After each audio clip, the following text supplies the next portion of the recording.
Hi, welcome to the Light Gate. We are live to you coming tonight on this nice Monday night from United UPRN Public Radio from New Orleans. It's 107.7 and United Paranormal Radio Network at 105.3. We're on Roku and we're on YouTube and we are on Facebook and a few other applications and platforms. I want to let our Roku people know that we love you. We know you can't see us, but we will endeavor to explain everything so that you know exactly what's going on in our show. Very cool. Yeah, I'm excited. We've got a really amazing guest for episode 9 of The Light Gate. As you all know, I'm Preston Dennett, and my lovely co-host is experiencer Dolly Saffron. I'm very happy to see a bunch of familiar names in the chat room. I want to give y'all a shout out because I truly appreciate you showing up. Hi, Brian. Hello, Gray Troll. Rad Peanut, always good to see you here. And Scuba Maru, Girl in the Desert, how are you doing? And DGK. Hi, DG. Yeah, thanks all of you for showing up. Here's Dana Matthews and Hi, Dana. Janice Connet, and a lot of you are showing up. This is awesome. Mal K, M Wang, awesome. Very cool, you guys. I really appreciate you coming to listen to us tonight. I'm really excited about our guest. We met him when we were doing a podcast in a different language, actually. I'm not sure if was it Mexico? Yes, I think so, yeah. Somewhere like that. Yeah. But he translated our answers.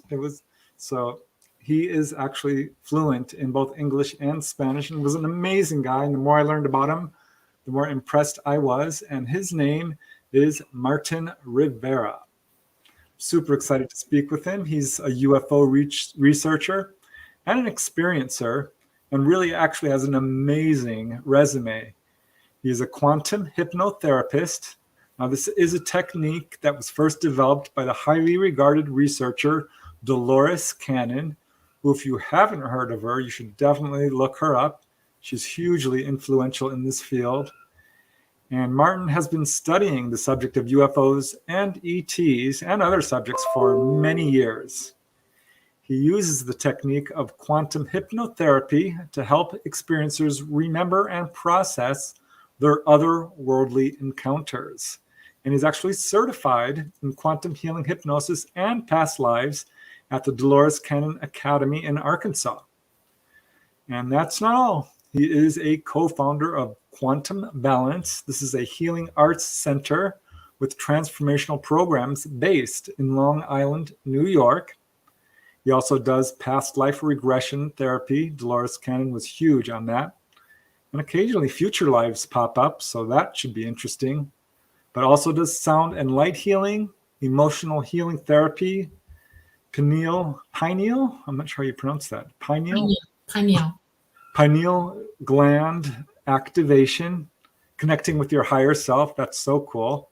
Meeting your spirit guides, accessing your Akashic Records. This is all stuff I love. And Reiki healing.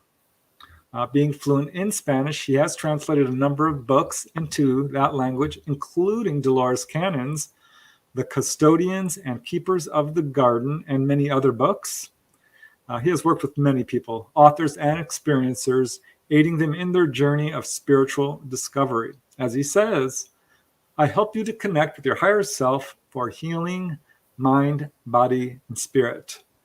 So yeah, many people have recalled past lives, reaching back to Atlantis or Lemuria, or even a past life as an ET. That should be interesting because I think I've had a past life as an ET, as we might have a chance to talk a little bit about. But others just recall ET encounters as young children. He helps them through that. So the possibilities are really endless with all of this. And of course, Martin has had some really astounding and astonishing UFO experiences of his own. So this is going to be a lot of fun tonight. I'm super excited. And let's just bring in our guest, Martin Rivera. Hi, Martin. How you doing, Martin? All right, so eager to do this show. Thank you so much for the invitation. I really feel privileged to be here with Dolly Oh, and yourself present. Thank you so much. Yeah, well, when we first spoke and you were doing all the translating for us, you just had such a bright light and love energy that yes. I was instantly entranced. And looking you up, I'm like, wow, this guy's very accomplished. So yeah, I mean, I'm super excited to hear all about your journey learning hypnosis. Especially want to dig into some of your UFO experiences, and of course, all the stuff you've done working with other people with past lives and sound healing. Did I mention you do sound healing? I think I may have Yes. skipped over that. But yeah, I thought it might be fun to start with your own experiences because you sent me some notes. You had some Yes. really interesting experiences with UFOs as a young kid. I would love to hear about that.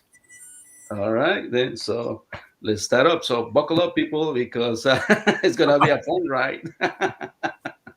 Well, I was born in Mexico City, and then since I remember, I had, we go down to the point, right? I had this experience. I was like between 3 and 4, and I was in the backyard. And I remember these huge trees. You were when you're always a kid, you see Everything's everything is huge. huge. Everything is big, house, the trees, everything. But I remember playing, but with myself, and then and all of a sudden, like between the trees, I see this. Now I consider it was like a UFO, like wobbling, real like this, with multicolor, totally silence that Wow. discarded any helicopter. I'm talking about like late 70s, So we arrived in Mexico City, and then there was no sound whatsoever. And I just, I stared at him, it just went by, silently wobbling with lights, shining around. And that's it, I just kept it for myself. And for me, it was like, you're a kid, you don't think about, Well, and I mean, then how low was it? How close was it to you? oh, yeah, that would be interesting. I could consider like probably like a couple blocks away from me, really, because I was able to see like a size like this, Yeah. behind the trees. I was able to see like there were like 2 or 3 trees, and it was like just going in, from the back, and it Wow. was like slow moving and wobbling, Now, was So, anyone else there with no, I you? was like playing with myself. It was like almost, like yeah, it was getting like darker because I was able to see the light shining, so it wasn't like that bright. Neither wasn't like really, dark, What So it were was you kind of like thinking at the time? What was going through your mind when you saw it?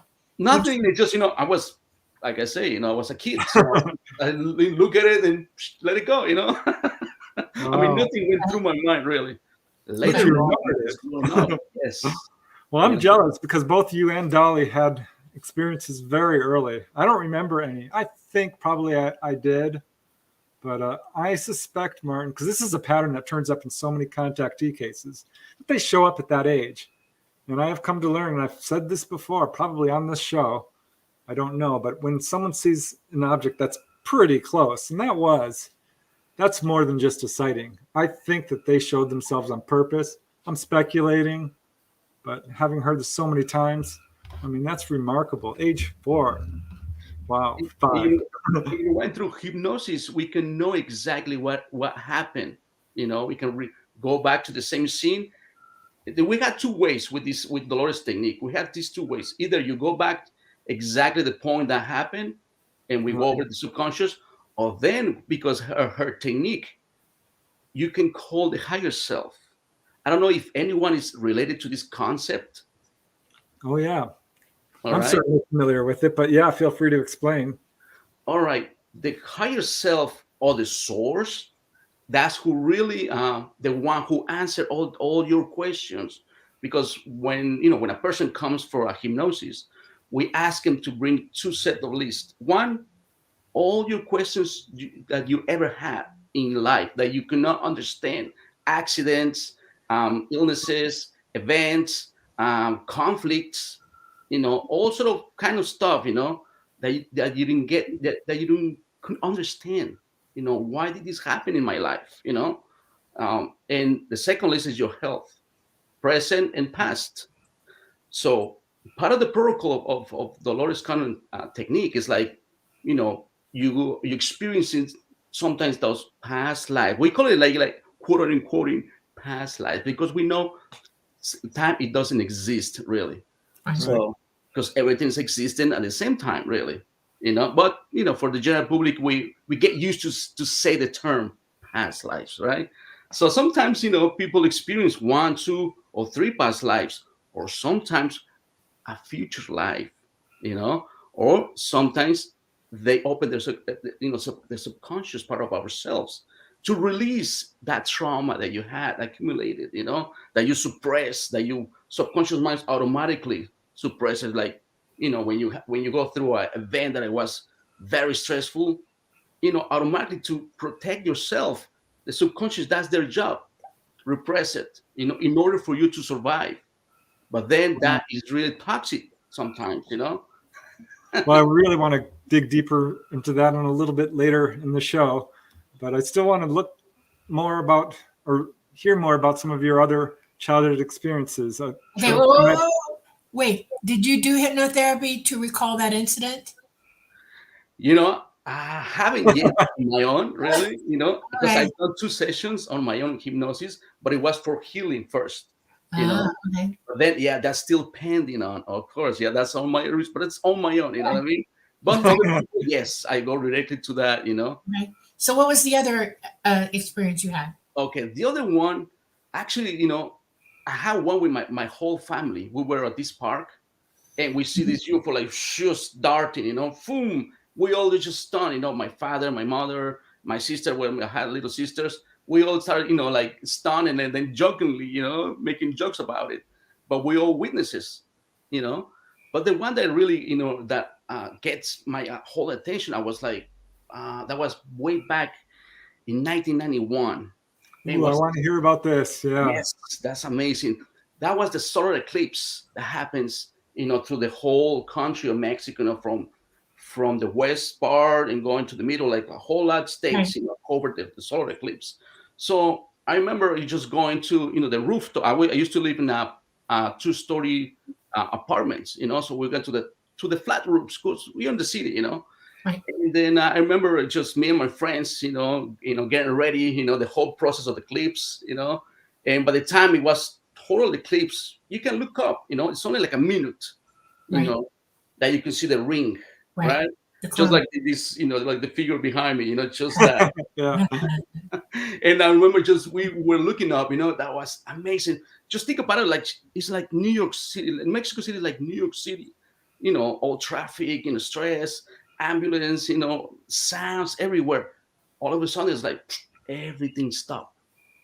When the eclipse happened, even the temperature dropped down. You could feel chills. You usually like 80 something degrees at that time because it was in July, so probably like upper 80s. So it's pretty warm, and then you could feel chills. So it kind of like a drop, like 60, like lower 60s.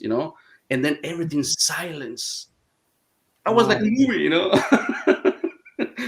Everybody was quiet, and staring at the sky, looking at the solar eclipse, and then to our left, we saw this bright object, hovering, and we start speculating, like, is that a planet?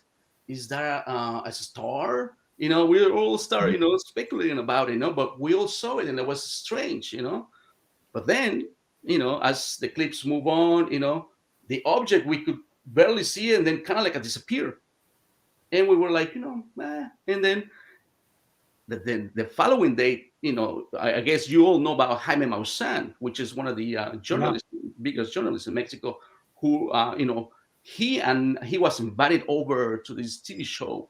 It was like a live TV show, and it broke the record. We went for hours, for like, I can't remember whether like 8 hours, but it was a 2 hours live TV show. So it went for like almost 8 hours. So, and then he started getting all this video footage from people from different parts of Mexico showing that object. So there was a solid proof in there, there was something in there. I'm so familiar with that incident because, as it turned out, I went down to Mexico to see the solar eclipse. Bija. I did. I was not in Mexico City, and I kicked myself to this day because we actually went to Baja California, La Paz. Right. But we saw it, and it was amazing. You're right. temperature dropped. You could see all the stars coming out. It was just the most beautiful thing I've ever seen. Yes. But what's so amazing is that all those videotapes, when I was looking for them online, they were hard to find. I did find them. Did you? But yeah. Nice. I honestly think this is some of the best photographic evidence we have, because there was some 20, 30 different people situated all over the city. So you could actually triangulate how big this object was, how high it was. Right. And a lot of people described seeing a silver disc. Now, is that what you saw? Yes, exactly. Yes, that's what we saw. Yes. Yeah, that's exactly the same. Yeah. Wow. Yeah. The only other footage I think that comes anywhere near comparable is the turkey footage. Oh, yeah, that's amazing. If you've seen that, that's really good. But I would highly suggest anyone who's interested in really good footage that's absolutely undeniable, look that up. And I'm just so tickled to hear that you actually witnessed that firsthand. Oh, yeah. And you're right. There were over 30-something people, photographs and videos and all that from, like you said, different angles. So that was solid proof. Yeah, I think that was an absolutely intentional display. Yes, it was. You know what I mean? Preston, did you pull one of those clips to put up or not? Oh gosh, I could search for it. Well, I don't know. It was hard to find. I should have. I know. Yeah. and you know what, Preston? After that event, ever since that year, is this huge waves of fleets, UFO fleets that we see, like, those like orbs or spheres, like just floating, they start showing up every year. Like you could tell, like even we're like over 20, 30, and then once in a while we got over hundreds in different parts of Mexico, different states popping out here and there. It was huge, all these 90s periods and even the 2000s, so yeah, we really, in Mexico, they were getting used to see all these events and sightings and all that. Like, many people, That's what I've heard. It was like, oh, another UFO. We've seen those. And I think that's really also significant, because Mexico has been very forthcoming compared to other countries, because you simply cannot deny it when everyone has seen it. As a matter of fact, that was in 2003. One of the generals, remember, this is a general from the army in Mexico. He handled one of the video footage from the army, because they were, monitoring this airspace down by the Gulf of Mexico from any airplane, from drugs or cartels, and they had this footage. They had these 12 spheres just floating. They weren't able to see it by the naked eye. They had to use the radar, and it was an infrared radar. Because they couldn't figure out what it was. And one of these objects just approached to them, like, very closely, and they were saying, you could hear the recording, the pilots that were saying, "Oh, we're not alone. So what is that? We don't see it with the naked eye, but in the radar it shows up." So that was another proof, and the whole media was, went nuts about it. They start speculating and, trying to, to explain the most, nonsense explanations about, it was ridiculized, really. It wasn't taken really seriously. And then the army said, we don't want to make any comments anymore. But actually, that was the first one. Wow. That's amazing to me. Yeah. Did you ever keep any clippings or, hold on to these clips yourself at all, or research it yourself at all, or? You know what? Jaime, my son, he kept displaying it every once in a while, every year, like these footage, every time there's like, the July, it was probably like July something. I can't remember exactly the date.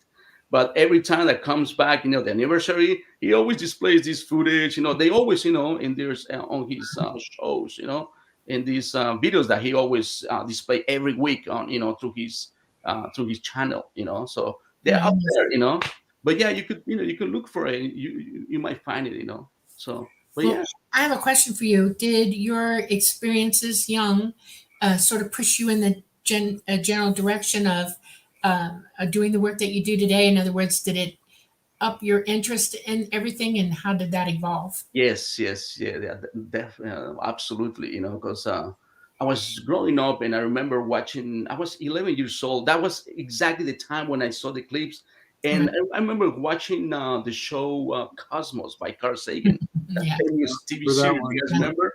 Yes. I was 11 years old, and he take the cases of Betty Barney and the abduction case and all that, and that shocked me. And then I saw the solar eclipse, so I kind of had the life crisis. Even it was like 11 year old.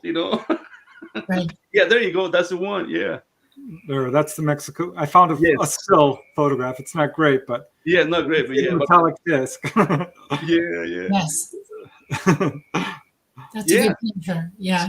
So yeah, that really get me. Like I had always this like wanting to know, if there's life out there, like because in school they teach you like we are the only ones. There's nothing out there. Religion tells you as well. So back in my mind it was like it can't be. And of course I suffer from depression, from the teenagehood and all that. I had my own trauma really. And because my family and all that, that was a big lesson for me. And sure enough, that kind of pushed me into the direction of becoming what I am, a therapist, really, you know, because I went through the whole process, Hmm. and having like even I remember back then in my teenagehood that I had suicidal thoughts, and all that. So for some reason, like I was like, I'm tired of it. I'm tired like being like this and having this crisis of existential crisis. I decided to just follow this path. Kind of like funny way was like the life keep push me to this direction really. So yeah, It's amazing. if that So, responds your answer, yes. what was it like? I mean, so you moved to the U.S. at some point and discovered Dolores Cannon's research, and what was the whole process of learning how to do this? Yes, yeah. When I moved to the U.S., I still clueless back then, and of course, I was studying and working. I had all kind of works to support myself. But then I decided there was a point in my life that I said, like, what is my priority? I want to be good with myself. I can't just because I had like these times where I still have this depression, and feel sorry for myself and not letting go about the past. That's how I started, approaching to these, all these therapies, all these alternative therapies that, because I knew back then, because I don't want to go into the process of conventional treatment of, having pills and all that. I was like, no way, that's Right. not going to help me. So I discovered this field, and sure enough, when I start, doing, hypnosis sessions, workshops, retreats, and all that, I start feeling that, feeling good on myself and understanding my own journey, and going through that process of forgiveness, understanding, and that was my empowerment. That's when I discovered Dolores Cannon. And funny thing it was, I remember, hearing actually Johanna Diaz. That's the one I, introduced you guys. That I help you guys with the interview. You Hmm. know, Oh, he yeah. present yes, he present a Dr. Brian Weiss. You know, one of his books back into the late '90s. That's the first time I heard about past lives and all that. So I heard that interview and I started digging his books. And sure enough, I started digging other people's books and start going over the material about past lives and all this. But then when I stumbled upon Dolores Cannon, that was in 2010 when she was presenting her latest book back then, which is the three waves of volunteers and the new earth. Can you guys see it? Yes. Yeah. Yeah. Yes. She's very popular. Oh my Her God. books are still on the Amazon bestseller list after many years. She's passed away, of course. Yes. God Yes. bless her, because Yeah. yeah, and she was also very much interested in the whole past lives. And I think Oh my this is God. very interesting to me because this is connected. People talk about UFOs and they don't want to talk about the paranormal and the past lives. I'm like, wait a second here. They're absolutely connected. So I'm kind of really excited to hear you sort of pulling that all together. Yes, everything's connected, really. And then sure enough, when I heard the what was all about the book. It just blew my mind. I felt that she was talking to me. Mhm. That's how I was introduced to Dolores, and I started, buying her books, reading them, and eventually, like, decide I'm gonna, study it and take her classes. So when I decided was like 2015, and she already passed, for a couple months. So matter of Mhm. fact, I was gonna watch one of her lectures in, I can't remember what was it, Minnesota or Minneapolis, one of those two cities. And I remember I was, looking online, to book my my flight and the hotel. And we got the news that it was suspended because she got an accident, whatever. And 2 months later, she passed on. So I Yeah, I was got like, to meet her once actually at a convention not long before she passed, yeah, and there was of course a crowd around her table, and I waited. I was very polite and waited, and she was very gracious, and we said, awesome. I just briefly spoke with her because there was a lot of people who wanted to I talk know, with her. right? But what a Yeah, neat lady, and her books they mind stand blowing. out because she doesn't edit. She's not interested in overlaying her own belief system over No. things, but would actively talk to people and then start having conversations with them while under hypnosis. Oh, yes, that's exactly her technique. Yes. Yeah, so I know a little bit about it. Great. so how long did it take for you to become like certified? You took all Uh, these classes and it's actually, a whole year, really, because they have like courses. So I Mhm. went, you had to practice. The beautiful thing, it was like on the first level, because there's like three levels. The first level, right, you know, students are allowed to practice into each other, part of the graduation. So you have to go through the process. It's Mhm. not like the psychologist that you study it and who's gonna do it to you. No, you go into the process. So you go into your healing process too, to discover and expand more your consciousness and your soul journey as well. So right, that was amazing, because that we had we had paranormal events even in that day too. you know like very strange things happened in like couple days. And even when I went back to, the same happened. We had these orbs floating around the house we were renting it. And yeah. then, I wanted to hear more about. Wait, don't skip over that. oh my god, I'm That so sounds interesting. excited to share with you guys. Yeah, But yeah, describe that. Well, I mean, because I've seen orbs a few times. I had an orb come down in front of my car and I had missing time. DJ, I was once at a channeling session, right, and I was talking with my sister-in-law Kisara and another right, contactee, and I'm just talking to her, and this orb comes scooting down between us, and it looked kind of weirdly interdimensional. So I didn't right. really say anything until my sister-in-law Kisara shouts out, "I see that!" and then Wendy, the other lady, I'm like, "I see it too." So what was your experience? Like seeing these orbs, Oh my god! The funny thing is, like, it was like six of us, right? And then that was uh, the night exactly when we finished. We finished the second course. And then that was, after graduation. We rent a house between six of us, because we make, pretty good friends of us. And these other girls that we met there, like, we invited her over, and she came over, and you know it was embarrassed sometimes when I say this, because when she showed up at the door knocking, like, "Hey guys, I'm here," and she brought a bag of weed. I was like, all right.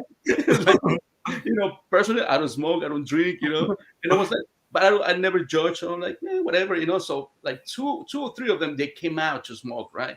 So me and other two girls, I was cutting a watermelon, actually. I was in the kitchen, cutting it, and we just talking over, whatever. And then like half hour later, one of them came back in, goes like, guys, come out.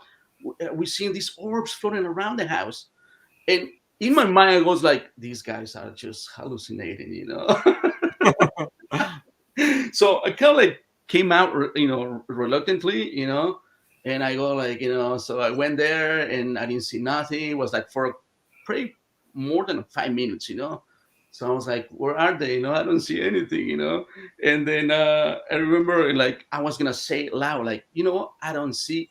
I was gonna say the word nothing, Then this orb came from a top of a tree, a pine tree, a tall pine tree, came over like slowly, and it flashed a beam of light in my face.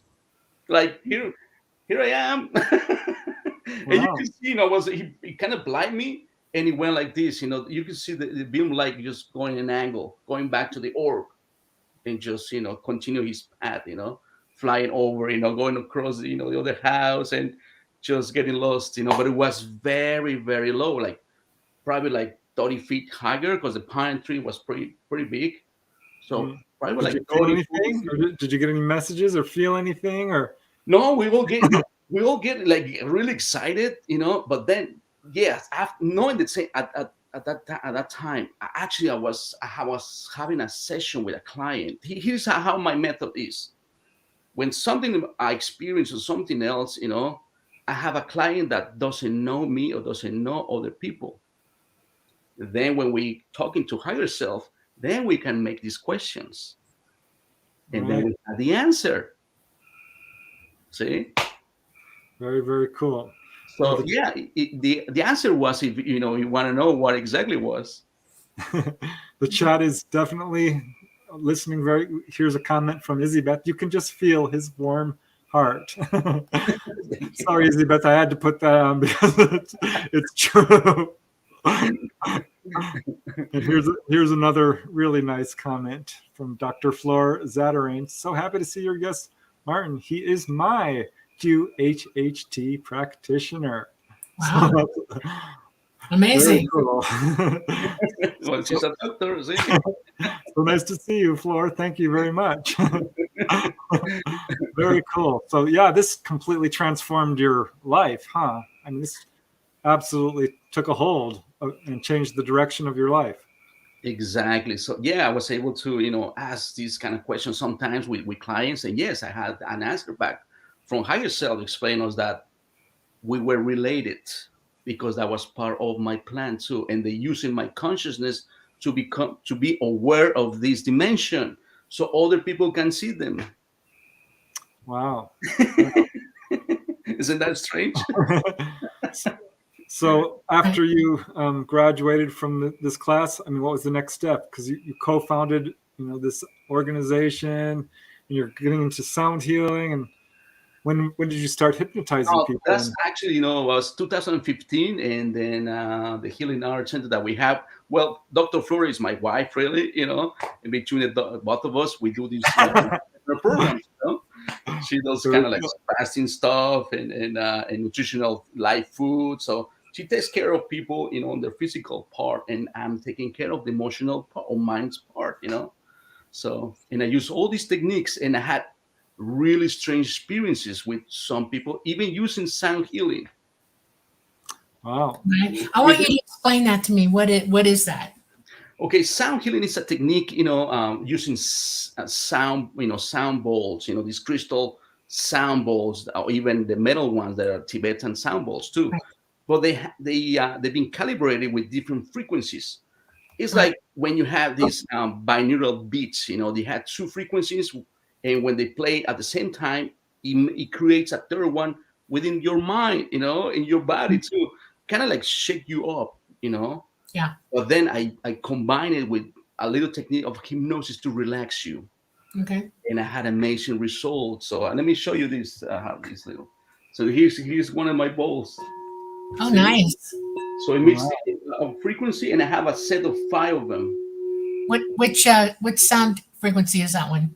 Yeah, this is about 432, and then it's like different ones. Okay. Right, it goes to 500, it goes to 700. Yes, you can. Yes, thank you, Okay. thank you, Preston. You did your homework. And you know what? I had a magnificent experience with a client that I couldn't get in under hypnosis, and she had many issues, but she had many very stressful life, and she couldn't even concentrate, to have a quiet moment.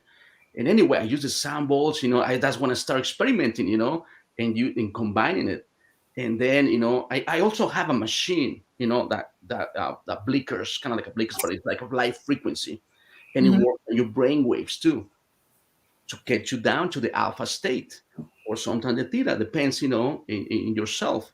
But I combined those three techniques, and guess what? I remember having this case, and I was just starting relaxing her, and she had this astral body, experience that she saw like this tunnel, going upwards, You know and what then that's like, yeah. by the time she realized, she's like laying down on a, like a metal bed, and these lights, like she was in operator room, and then she started waking up on the journey, right? And she started, concentrating who was around her, and she started seeing these people, with dressing like a doctors, but at the time she's like, start looking at their faces. It wasn't a human face. There you go. Wow. There you go. And she was gonna get excited, she was gonna get scared, but then something tells her mind, you are okay, you are protected, we're gonna help you. Right. And she passed down, like she just fade away. And later on I wake her up. And the funny thing is, like, she never told me, because I had other people, it was kind of like a workshop doing at the same time, Oh, yeah. many of them. And then she took off, because after every workshop, you were able to, we can share whatever experience you have, only among us, and then she told me, no, I had a light headache. 9 months later, she calls me back, and that's where she, told me about, her experience. But the issue that she really wanted to is because she couldn't get pregnant, and then she had a treatment, and all that, and doctors were saying, no, you're okay, you're good, but for some reason she could not, and she was kept trying for over 3 or 4 years with no result.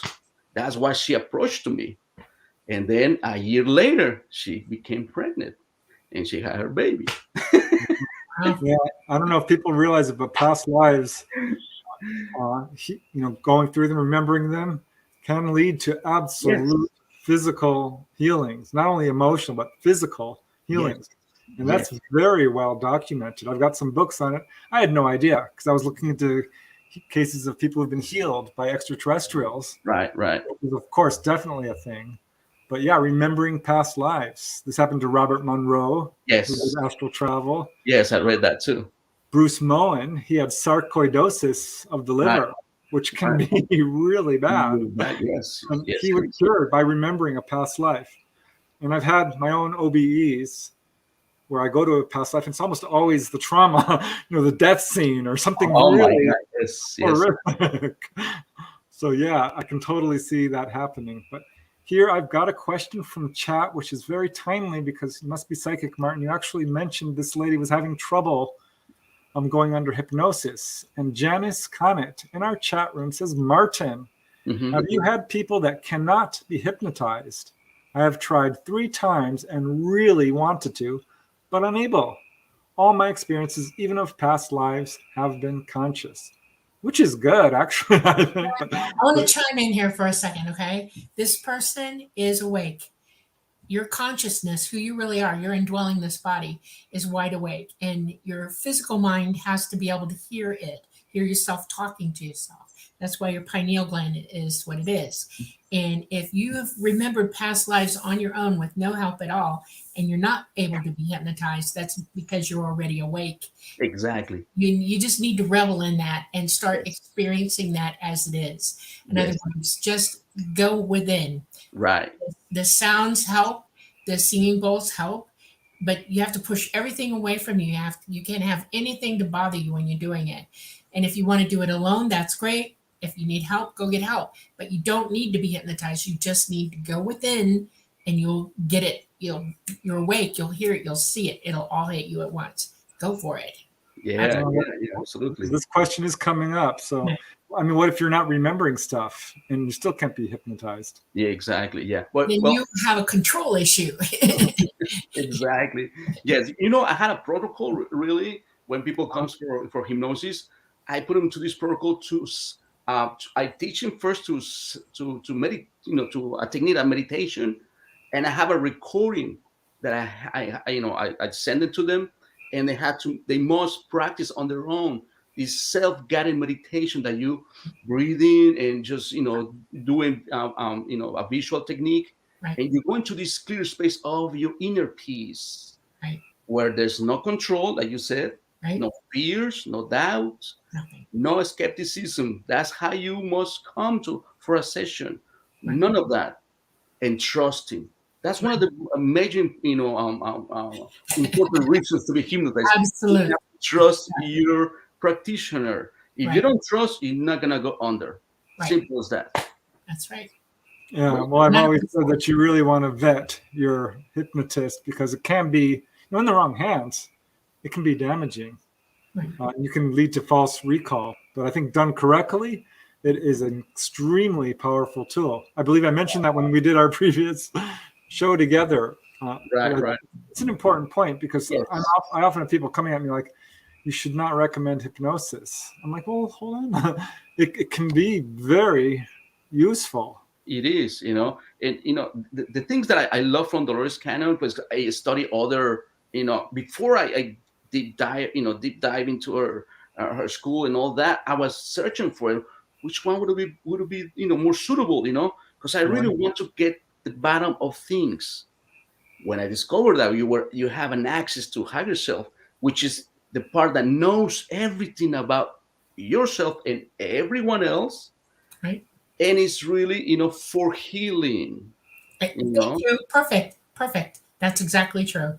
Yes. So when we tap into this source of knowledge, it tells you exactly what was your soul journey. Were you experiencing this illness, these discomforts, accidents, relationships, everything that you think of possible that you really wanted to know exactly. Why I had this drunken parent, that he mistreated me and all that. Was it fair? No. But then when you go into this past life, there's information there. And sometimes people go into ET lives. So is that something that just happens sort of spontaneously? Because when someone comes to you, they're like, oh, I want to, have a session. Mm-hmm. Are they coming specifically to remember, say, an ET experience of their childhood, or is it open-ended? Okay. Where do they go? Does it sometimes? Right. I imagine sometimes it goes in directions you're not expecting. Exactly, that's the thing, because we don't know where people are going to explore. Because higher self, that's the one who's conducting the session. Exactly. Really? Exactly. Yes. It's the whole point of know thyself. We're all here to learn about ourselves and to heal and to gain wisdom and knowledge. Yes. And you have to do it with yourself first. That opens you up, and then you hear everything in the universe chatting to you. You become an explorer at that point, and that's when you start to evolve. But you have to heal yourself first. Absolutely. Yes, and even I find it fantastic that people come to you somewhere in the back of their mind. Their consciousness is going, we need this, you got to do it. They're compelled.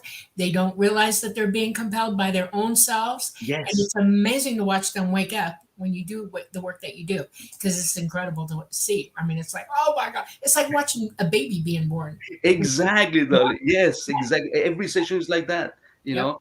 And like I said, for us, it's a surprise too when people start, exploring those paths that we just gonna follow the thread, whatever they, the experience, we just trying to see the scene, and something is important that is happening at that time, and then our job is to move them, from day to day, from important day to another important day, sometimes to the dead scene.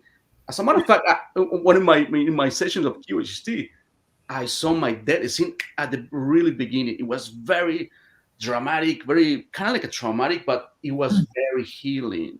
Right, exactly. Yeah. Like soul is connected to all these other lives. That's right. And sometimes you carry with it, it's connected, still connected in your mind pattern. Suffering. It's weird. I had a hard time figuring it out when I was really little, because my first conscious memory of a previous life, I was probably 2. Wow. And I wouldn't let anybody touch my back, even my own mother. I was, no. And she couldn't get it out of me. Why? Don't touch me. Don't touch me. And it's because I remember perishing at the hand of somebody else. And I'm not going to describe it. It's too creepy. But let me tell you, it affected me really hard.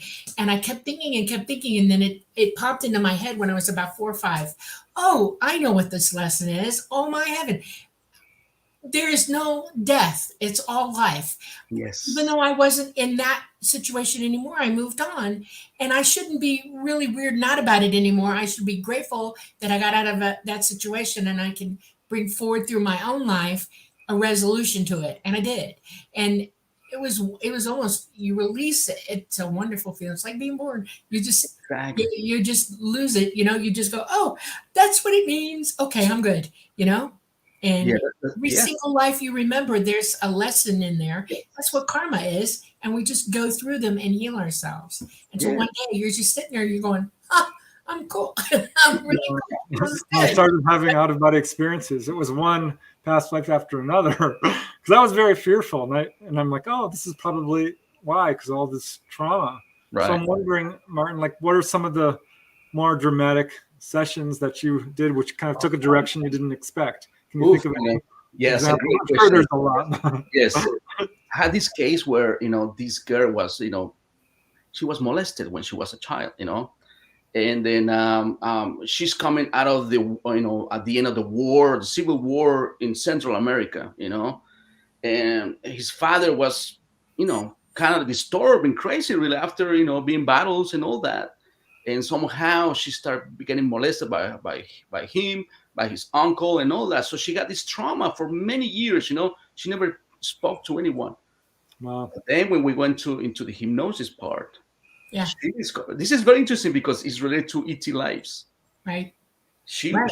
saw herself as this red being, it was like a human, body and all that, with no sex. They were kind of like like either Yeah.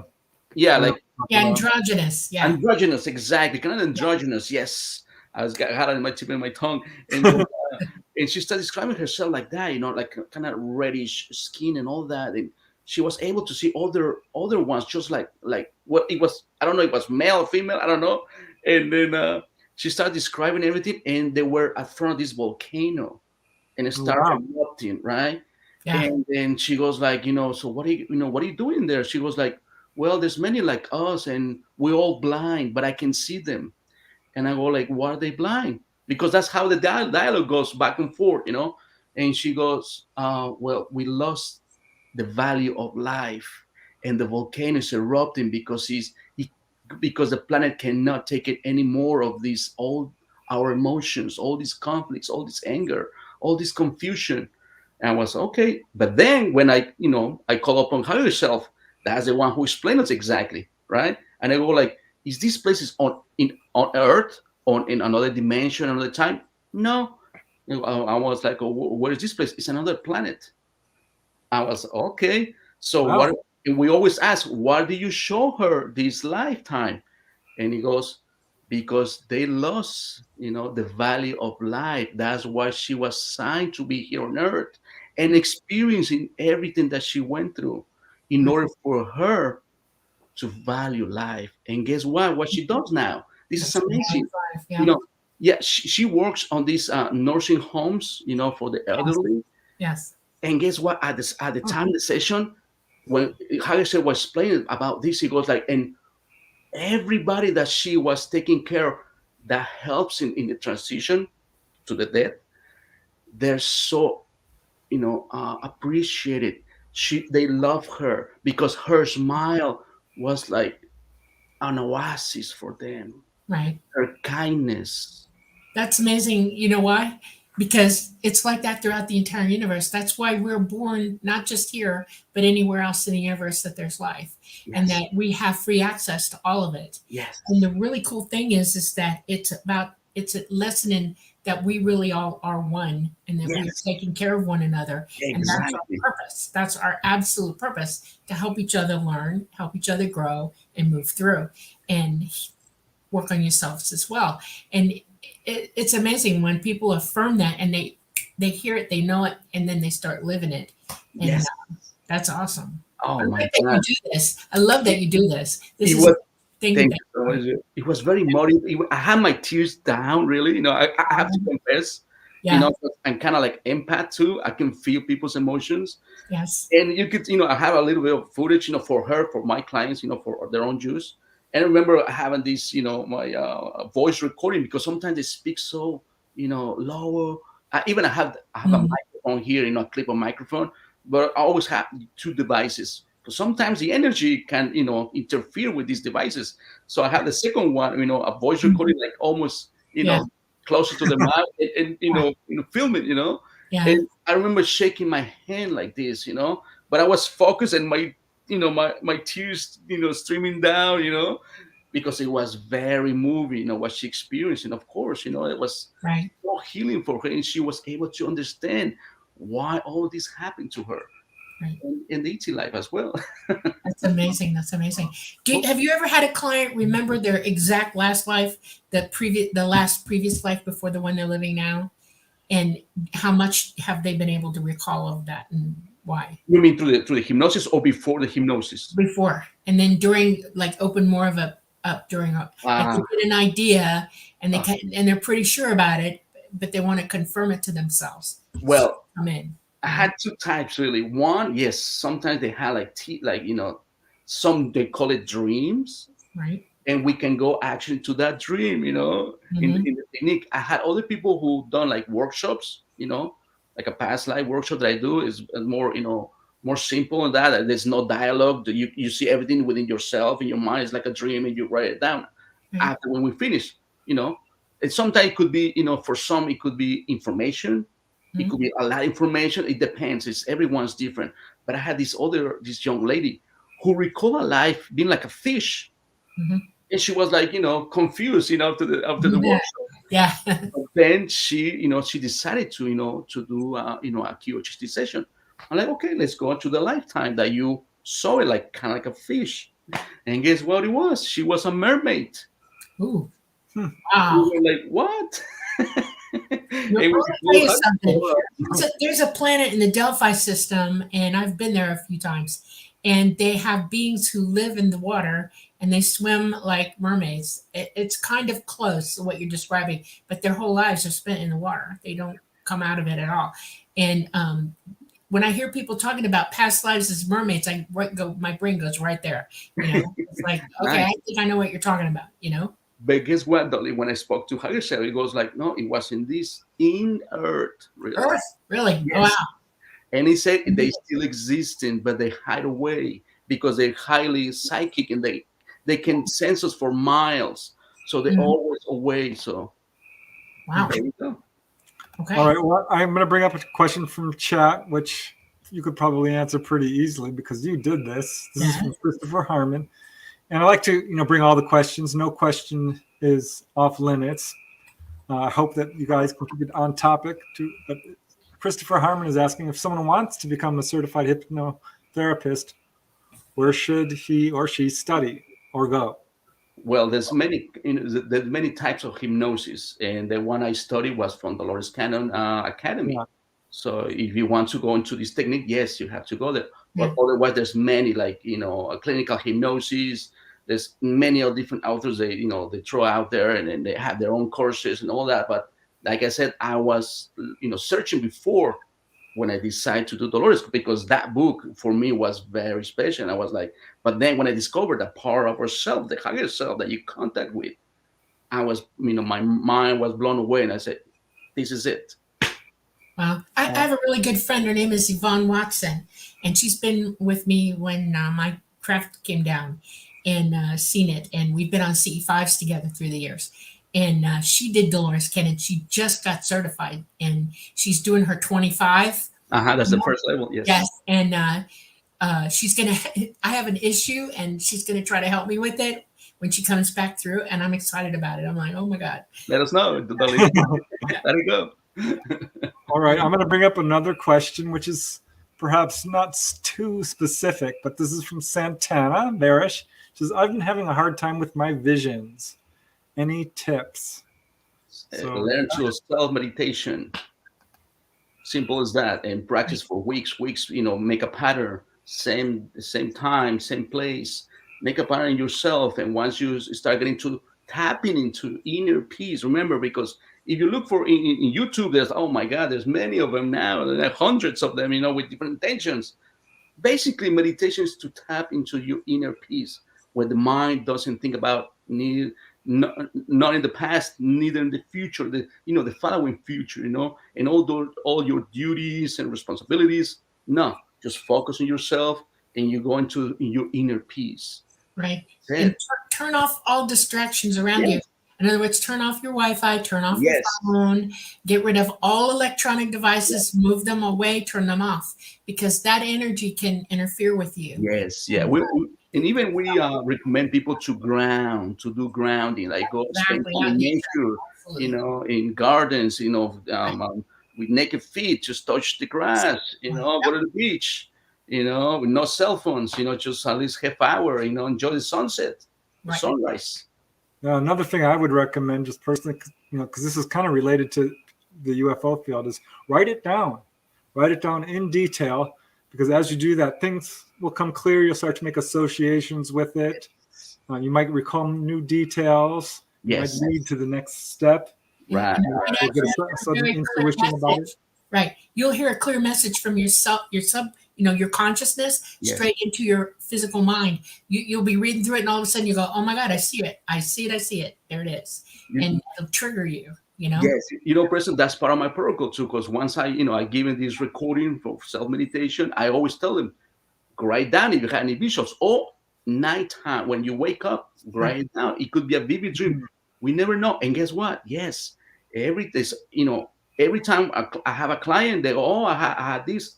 I'll just write it down, and when the time comes for the hypnosis, we ask higher self what exactly it was, and it's amazing. Like you said, sometimes they happen in past lives. Sometimes there's a higher self message too. We don't know. It could be anything. Right. Well, there's a bunch more questions in chat, and I have a bunch of questions myself, but we do want to take a very brief station break and let everyone know that you are watching The Light Gate. I'm Preston Dennett. My lovely co-host is Dolly Saffron in that direction. And our guest is the wonderful Martin Rivera. You are listening. I mean, we're streaming on several platforms, including United Public Radio Network and the UFO Paranormal Radio Network. We're streaming on 107.7 and 105.3 PM in the beautiful state. I always say that, beautiful city of New Orleans. And yeah, on several other platforms as well. So thank you all. We're on our second hour now, and I'm loving all the questions from chat. And I've got several more of my own, Martin. These questions are coming in fast, so I want to try and keep up, because the show starts to move in different directions, and I know, right? the question becomes a little irrelevant. So I want to bring this one up because I think it's important. People are talking about DMT, which is a drug people are using to sort of, I don't know about the word artificially induce is the best way of putting this, but that's kind of how I look at it.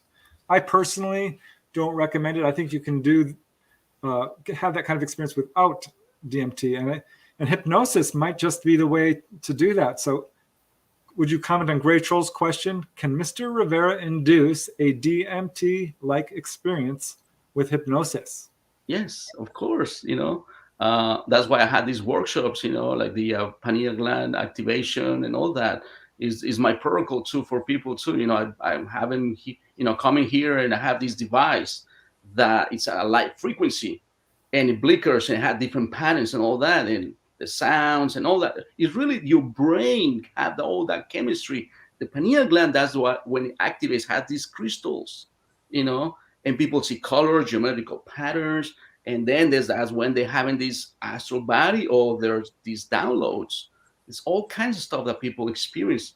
But then when I have it, once more again, when I have it for hypnosis, we ask all this experience through higher self, exactly. Because remember, I don't channel. I'm not, I don't do readings, none of that. People, discover their own truth through hypnosis. Yeah, I would like to add to that for 1 second. A drug that you physically take, takes control of your physical mind, and you're no longer in control of yourself. Exactly, yes. And you want to be in control of yourself. It's your experiences, your mind, your higher self, Yes. and you don't want a drug taking your physical mind out of this, giving you no control over it at all. You want to be in control. That's why what Martin does is very important because he's helping you take yourself through this without Yes. aid, and it's better for you. Thank you, Ali. You did it. Well, that brings up the next question from one of our listeners, which is Donna's happy hour. And this is a great question because I was wondering about this myself. And Donna's happy hour asks, question for Martin. Have you had patients that get so freaked out they get mad at you? Zero. Even if they had the most crazy or like non logical experience in on this technique, either past life, future life, ET life. No, because everything makes sense for them. Remember, some of my colleagues, they are able to publish their session in YouTube, and you could hear all kind of like crazy stuff, like, just like I mentioned, being like a mermaid and all that. But guess what? For us, for a third person who hear these recordings or these stories, it might sound crazy. But guess what? For them, it doesn't. There's no fear involved. If you're out of control, fear is something. If you don't understand what's happening to you, Exactly. it's a fear response. But if Yes. you're in control of yourself and you're in a good space, and Yes. somebody is walking you through it and is positive with you, the experience is it shines a great big light on everything that you're trying to understand. And in the light, there is no fear, none. Exactly. Yeah. And this technique, for us is the most optimum way is that you go into the somnambulistic state, which is kind of like a trance you're not aware of. I had clients that go into that deep state, and when I wake them up, they're always asking, how long you think the session, lasts? Yeah. And they go like, 15, 20 minutes. And I show the recording 3 hours, 2 hours and a half. Wow. Well, that goes to show that time is not what we think it is. Yeah. There you go. So yeah, I have no one, because when they come for a session, they already practice meditation for 9, 12 weeks before doing the hypnosis. So they're ready. Well, I will say I did interview a guy who went to a hypnotist because he had insomnia and a fear of intruders and all this stuff. His mom had actually gone to quit smoking. Right. And he recalled an ET experience that completely blindsided him. He was not expecting it. And he woke up and he was mad. And he started shouting her, you put this in my head. And she said, no, I didn't. Listen to the tape. This is recorded. You had this experience. Your mom had the same one. She was there with him. And he started crying. He profusely apologized. He's like, I'm really sorry. It was just a lot. And it helped heal him quite a bit. Right. It started actually it opened the door to bring more memories. So is that something that you see when someone has a session? It starts, the session will bring in so many memories, but then afterwards, does more come following it sort of naturally? You know what I mean? What, some of them are really crying during the session, but they're under hypnosis, really, but they understand that part of themselves. Why, remember this kind of technique, it's focused on to the healing. Right. So exactly what higher self will show you, no less, no more, what you need at this time. Now I have a real in-depth question for you. Okay. Uh-oh. When you're dealing with somebody, we all know that emotional pain stops people dead in their tracks. Mm-hmm. They'll climb up faster from emotional pain before they will from physical pain. And they'll drag emotional pain lifetime to lifetime to lifetime to lifetime. And what people don't think of sometimes, or they don't realize, is that emotional pain can stop you from moving forward, but you have to go through it to understand it. And how do you deal with that? That's a great question. Like I said, remember, every client that I had, they go to this preparation of self-meditation for weeks, right? So they come now with the sense of coming for having a nap. That's it. Yeah. And they hand me this list of questions, and that's my job. Once they experience their, whether past life where higher self show them, then we call the higher self. And then that's how they start, having this healing. And we have this conversation with higher self, and going over, okay, per se, I had a client where they have fibromyalgia, right? Yeah. And then they go, okay, why did she experience this, this issue? And he goes, we literally explains the cause of it, control issues. And then, of course, it was relating to the past life that was showing to the client. where the origin that came from, Yeah. and that carries into this life, Yeah. But then when the clients that, he's like, some of them, they shake a lot because that's when we, it's Yeah, funny it's a shock. Yeah. because we ask like, what is going on? And the higher self goes, oh, we just putting more light into the body. And I go like, why?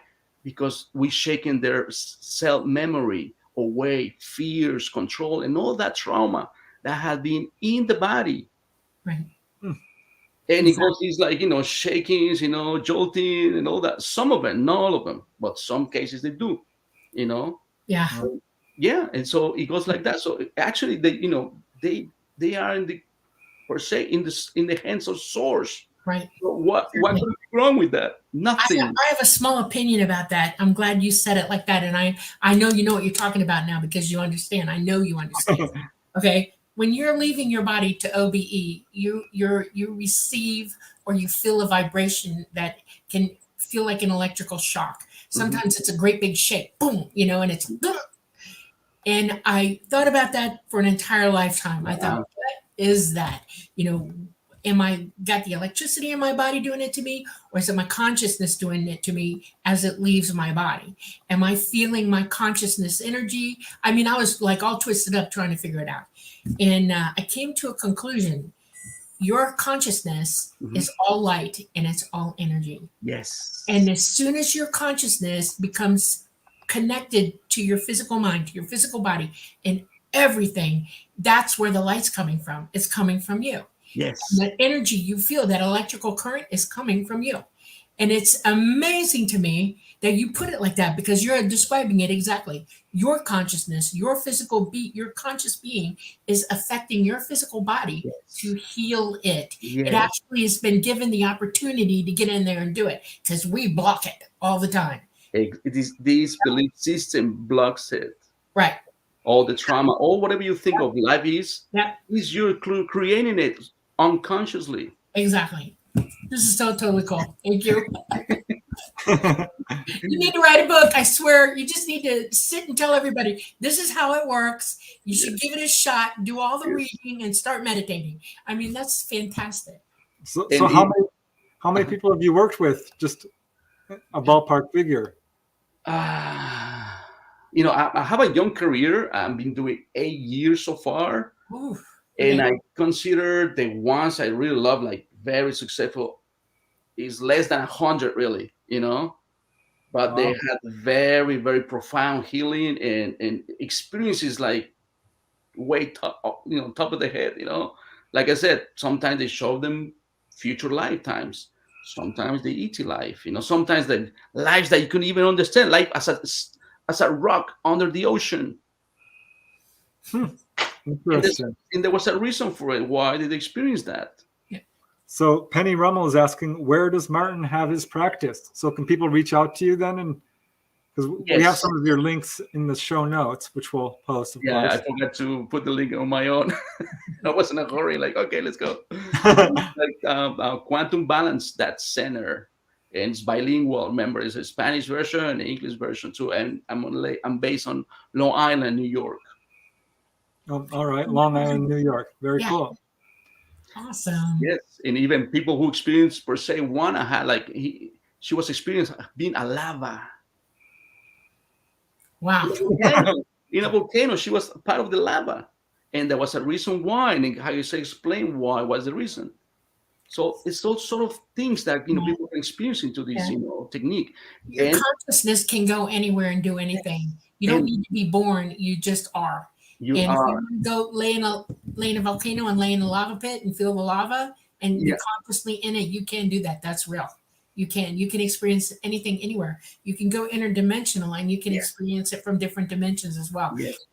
Your consciousness is free to go. It is endless what you're capable of doing. Even timelines or parallel lives too. Some stuff. Yeah. So you've had people go under and remember past lives way, way, way back to prior, what we would call, like Atlantis or Lemuria, right? I think you mentioned some of that. This is one of, it's not my session really, but as far as I know, it's from my colleague.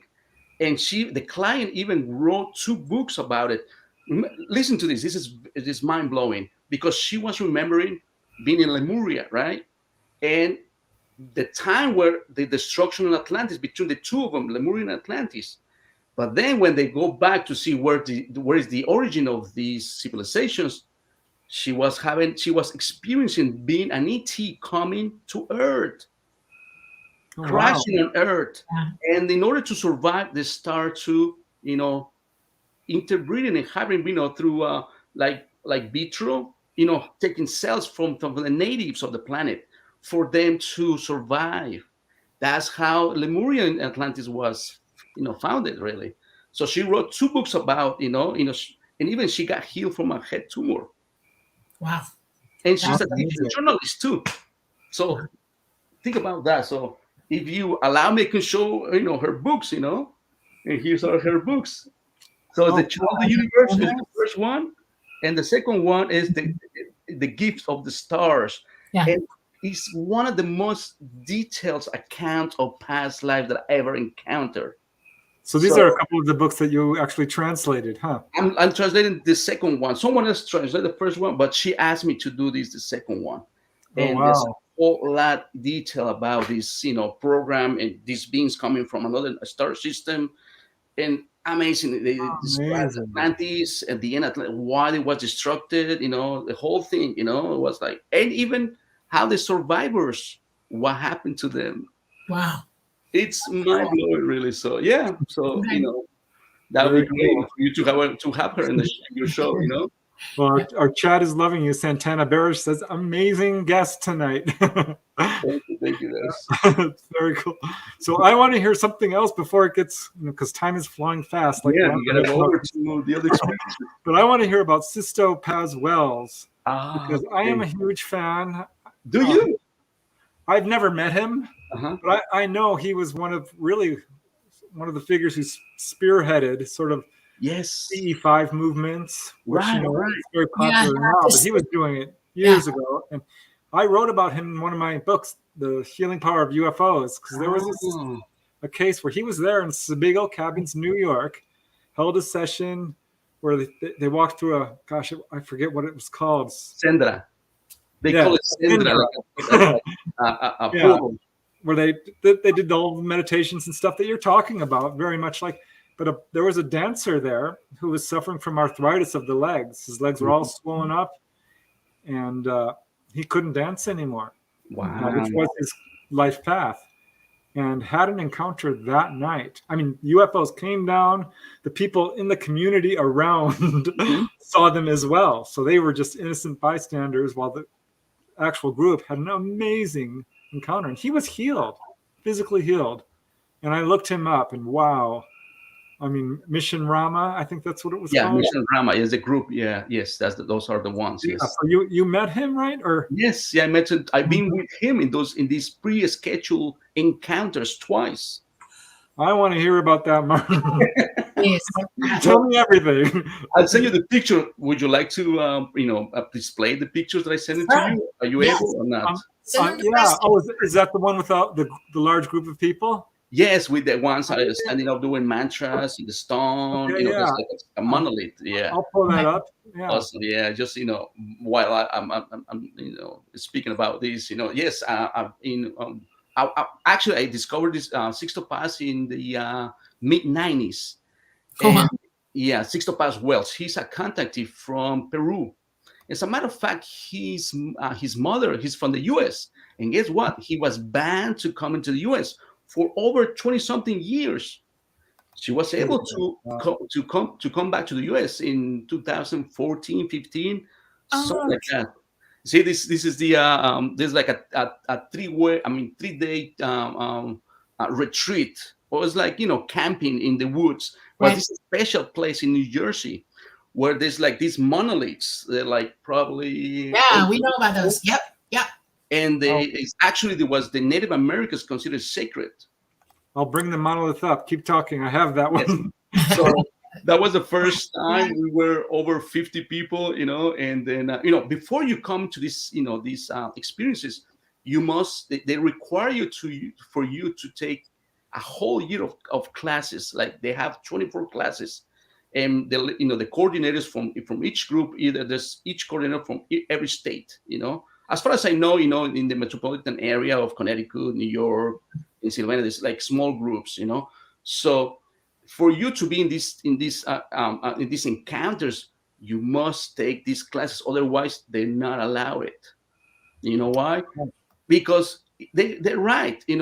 People sometimes want to come over for out of curiosity, and they have this fear kicking out, and disrupt the whole, Yeah. the Well, whole. it's ET's absolute message to everybody. You know what it is we need to open ourselves up and wake up and to have communication with them. And we can't do that until we do the work first. We have to Exactly. work ourselves and Yes. then and make ourselves ready. And then they're wide open to us, Yes. instantly wide open. And so they want you to come to these CE5s ready. They want you to start being psychic. They want you to start meditating. Yes. They want you to understand what's going to happen to you, because there will be an experience. It's personal. They are that personal with everybody. And that's why. And you can't say it enough times. It's important. It's important work to do for yourself. Thank you, Dali. You exactly, hit the nail exactly like that. So that's why they introduce you like 24 classes. They teach you how to meditate, and all that for you to be ready, Yep. So we were like a group of 50 people. That was in July, in the summer. And then, this group of ETs, they told, Sixtopas to be at that time, at that place. And then we start doing mantras, and meditation. And it's like, it goes like that, really, these 3 days. And even fasting, you're not allowed to eat. Oh, that's beautiful. Water, Yeah. So you have to raise your vibration, really. And here is, there's a picture at nighttime and all that, so that was beautiful. But then, like you said, Preston, there was a time we had 2 occasions. That was like the first one was like Saturday night, because we were in there in Friday from 5 p.m. till Sunday afternoon. So the good stuff started in Saturday night, right? Thank you. And then it started raining. And remember, this place, there's like a path, you're going up the hill, and you can see this monolith that you guys saw. And there's another one before that. But the way we camp, you can see either if there's people going to this path, because it's all forest, it's like, the woods, and there's no way to access just to that path. And I explored it. It went all the way that the path ended, and it's like, woods, it's like 2-3 miles, just woods. There's no connection. You have to go through this. Yes, that's another picture. And then, and I remember nighttime was start raining, and they have us making these like mantras, and doing like concentric circles, all of us. But then, we were like he told us to be 7 of us every 10 minutes, like in the main circle, 7 of us like facing outwards, really. So you don't see, you're not even touching each other's shoulders. You're like 2-3 feet away apart, from each other. So I remember it was raining, really, in this pitch black. We weren't allowed to use cell phones, nothing. You concentrating there, right? So anyway, I was like, standing there, and then you just, close your eyes, and he tells you to extend your palms like this upwards, right? And you could hear Sixtopas was walking around ourselves in clockwise, and you could hear his steps, because crunching the leaves and all that. And as soon as I heard them, getting away from me, I heard someone else walking. But then I felt this magnetic field around my body, like, static. So I kind of like got curious. I opened my eyes. There was nobody. Right. And then I saw my hands. White, like slightly white grayish. And I was like, I pulled my sweatshirt like this and was, oh my God, you're white. So I was like, okay. So I go with it, I closed my eyes, and then Sixtopas came around again, and he told me something. He put my hands in my chest, and he goes like, you receive these crystals with honor and love and protection, and other words that he said. And that was it, and someone came over. He goes like, every time we do this, like, people like hug you and go like, oh, cheers you up. Then a girl came in. He goes like, oh my God, I saw these crystal pyramids on your hands. Did you saw it? I'm like, I didn't see nothing. Wow. But my hands were white, So that was the first one. The following day, that was the most incredible thing because he told us to be ready at 7 a.m. So we woke up, right? And sure enough, the place was crystal clear, nothing. We start meditating 10 minutes. We open our eyes and this thick fog just came over us. And probably like 45, 50 feet away from us, there was like this dense fog, just kind of like a line dance. And goes like, that's the Shendra, that's the portal. So he told us to walk right through, like seven of us, each one of us, a group of sevens. We go there, we stand there for like 10 minutes, being your inner peace and experiencing whatever. And guess what? I saw this again. I saw this like the universe. I saw like pitch black first, then that white that came in, coming to me and becoming growing bigger, bigger. The size of my hand. It was like a galaxy, like spiral Wow. galaxy. And then somehow I saw it like I felt like someone pulled me to my right, and the galaxy is open on the upper left corner. But I still see these bright colors, like beautiful. And then 7 seconds again, someone pulled me to my left, and now it's in the upper right corner, right? And then 7 seconds again, goes back to the same position. But then I saw the center of the galaxy, like this, like a dome, beautiful, like it's, and it started like, having my heartbeat coordinated with that. And I started feeling emotional. And then it just kind of like collapsed and it goes into the bright white, like a star, very bright white, And then somehow I started looking myself like, getting away from it, and I start seeing these planets, right? And I see Jupiter, now see the size of Jupiter with Right. 4 dots, probably the moons, and it was like halfway lighted and the other halfway dark.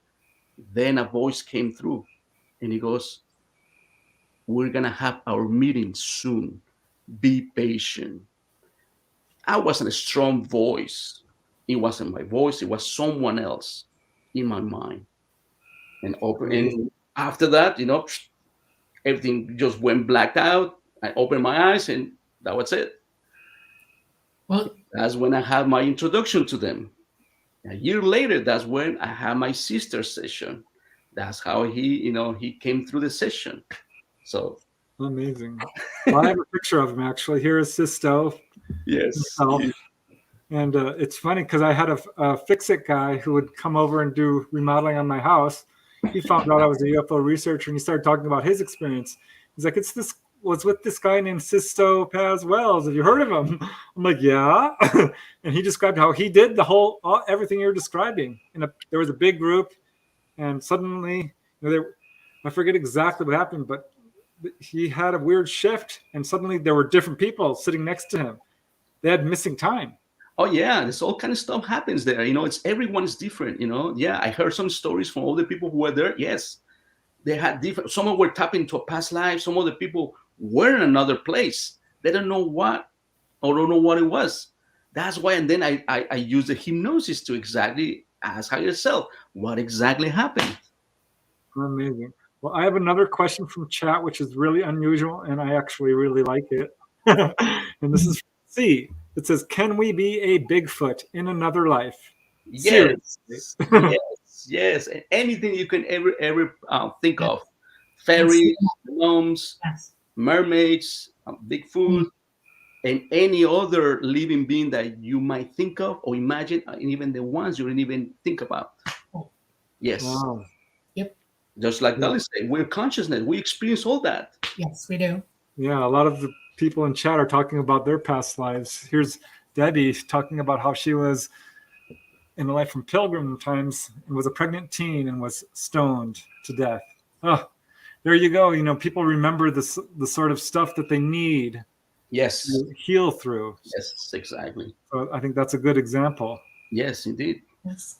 Yeah, very, very interesting. So some people who come to you, though, they just come because they've had missing time and want to go explore. The majority of people, Preston, they come for either emotional, physical, or mind patterns that they know that everything's go wrong, and they start realizing that something's wrong with them. That's how they come. But then sometimes it pops, even homosexuality. That's another book that I'm be planning about, because there's even ET lives relating to, sexual tendencies. Yeah. Very You know interesting. what? I'm going to tell. Okay, you brought it up. Okay. ET, you got to realize I was raised with them. Okay, they don't call it homosexuality. They just love everybody, and it doesn't matter to them whether you're male or female. You love who you love, and their entire existence in society is that. There is no difference between anybody, and you love who you love, and it doesn't matter whether you're male or female. They just love who you love. It's not a big deal. They don't separate themselves because of it. You're not hurt about it. Nothing. You love who you love. And when you take that kind of pressure off a human being or any entity conscious, because our consciousness is both male and female. Yes. We live dual lives constantly. We're either male or female. And love is the whole basis for the whole thing. Right. You love who you love. Yes. And what I'm going to tell you just one thing before we move over. At least we found so far 6 different reasons why people experience all these sexual tendencies. But that will take us to another show, really. Well, we might just have to have you back. Martin, Absolutely. There's a lot to share, but I just wanted to bring up this comment because I think it speaks to what we're talking about, which is from Santana Barish. Like, we could have been anything, even a dolphin, which Dolores talks about in her books too. I love that because, people are like, I'd love to see an extraterrestrial. Well, you should go meet the dolphins. I went and saw dolphins and got to talk to them. Yeah, and it was a really spiritual, transformative experience just meeting with them because, of course, I had not expected them to be that. I don't know. A loving energy coming right from them. Yes, even they have a frequency. They emitting a healing frequency, even for people who suffering some kind of condition, a mental condition, anything. Yes, in QHT session, how I shall explain. Go to the dolphins, go to even horses. All right. Well, here is another question from C, and I think this is a good one. How do we know it's not imagination? And I would just kind of counter that is, have you been able to ever get proof? Because there are many cases of people who've recovered past lives under hypnosis and go to the gravesite like, oh my gosh, there I am. So is there any indication? I mean, yes. I know when it's just the emotions of it are so genuine. Of course, like I said, when we go over to higher self, that's almost 100%. I can say 100, but over 90%. Don't remember when higher self come through and start explaining about this conversation and explain about everything. Yeah.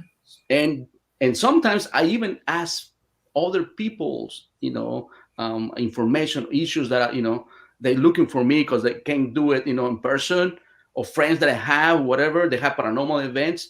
I ask higher self, and when they hear the recording, they go, how do I know this? I don't even know this. So their doubt and their skeptical mind goes away, it goes out of the window, like, oh my God, it was real. And of course, higher self explained it in detail. Why did you experience that part or whatever past life or anything that happened during the session? Wow. Exactly. Right. Yeah. I'm bringing up another question, Dahlia. If you have another one first. But here, let's just go with this from Doxy. It says, Martin, have you found statistics on male to female ability to connect with past lives? Yes, well, that's my own research. I know there's probably, like, I don't know if it's documented or not, but based on my own experience and my colleagues too, there's even, I could say even there's like 70% of people comes for a session as females. And they are more connected, more easy to connect. Why? Because remember, males or men are more into the control and analytical minds that are engaged to. Yeah. And women are more connected into empathy is a woman's calling card. Right. Female calling card is empathy, pure and simple. They're empathetic from birth. Yes. And exactly. Males have to learn that a little bit. That might be what your life is about. That's you're learning empathy. So whatever life you're living, whatever sex you're coming in as, that's the lesson that you learn. You either learn the females lesson or the males. Take your pick. And Yes, and thank you, Dolly. And that's one of our purpose for everyone to balance that female and male energy, really. Well, Exactly. speaking to that, in my UFO research, it's evenly divided between men and women in terms of who's taken on board. But Uh-huh. my ghost research shocked me because the majority of people who saw ghosts were women and children. I have some men, don't get me wrong. Right, right. It was our Wow. towards It has to do with women. being female again. When you're pregnant, you link psychically with your child, and you're already practicing being psychic with your child. Most women will tell you that they're having conversations with their baby and they can almost hear them. And Exactly. Yes. that's how that comes There to you go. fruition in their lives. And Yes, children are just psychic; they don't know not to be. So, exactly. I have Yes. a million questions in chat, Dolly. Unless you have one, I'm going to bring another one up. okay. Okay, here we go.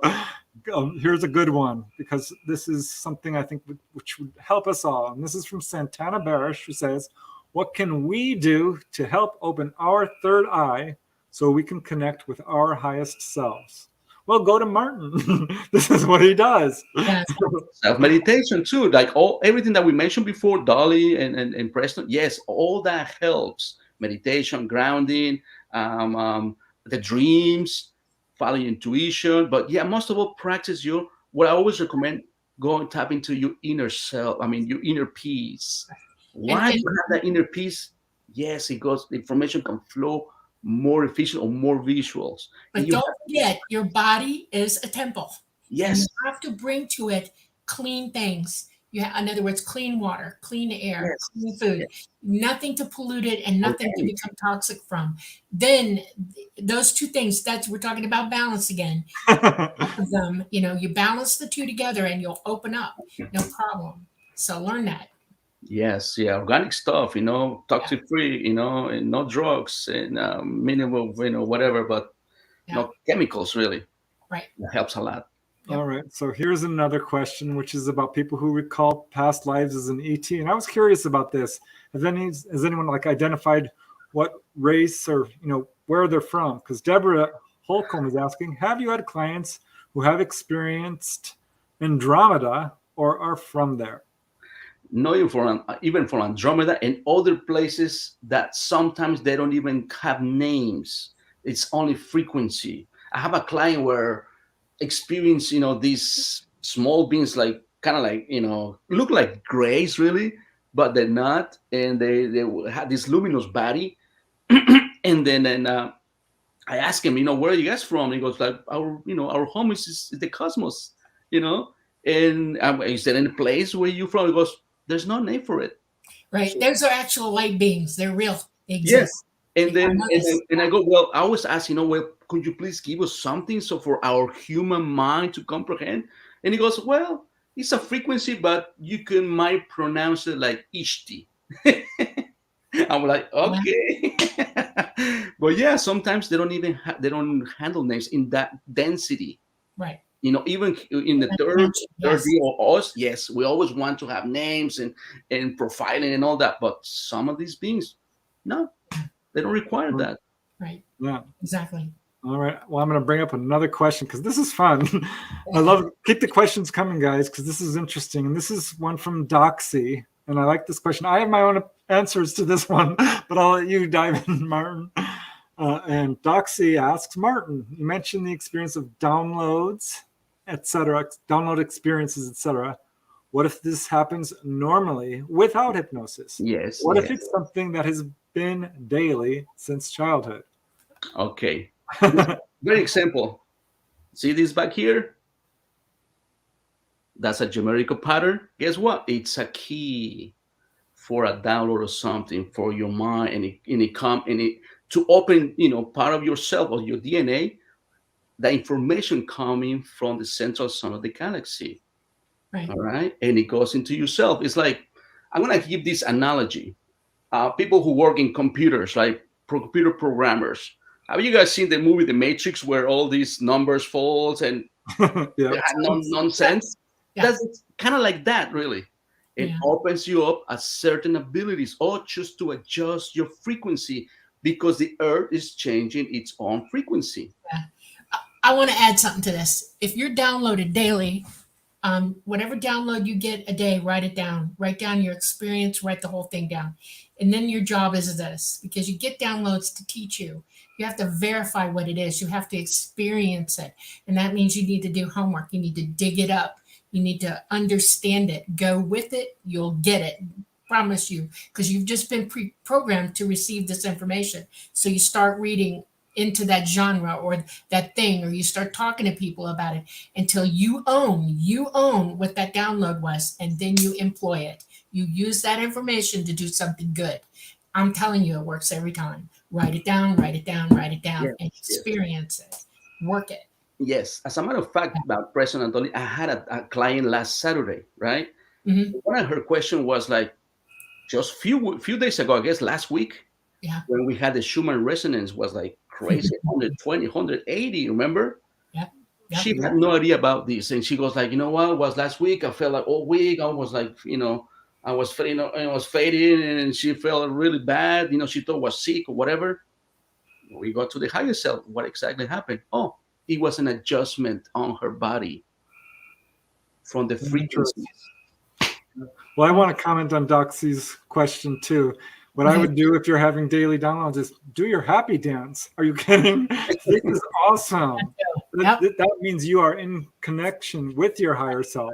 And I think all of us truly are. Yes. But it's just a matter of waking up to it and connecting to it.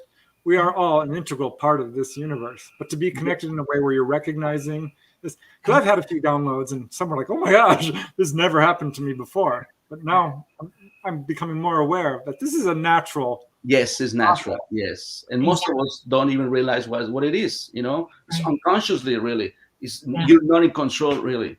Yeah. Well, you can be, though. I'm going to go one step further with that. Well, just like Preston, yes. You can literally ask for clarification. In other words, if you're being downloaded, that means somewhere along the way you asked the question and now you're getting the answer. Yes, Go back and ask for clarification. In other words, teach me what you just said. I need to know the rest of the story, and it'll give it to you. It will. Yes. Well, when you become conscious, yes, that's another story, really. For people like both of you, that they had already practiced and whole history about waking up about this, But most of the people, they don't even know anything about this, Yeah. So, yeah. Something's niggling them.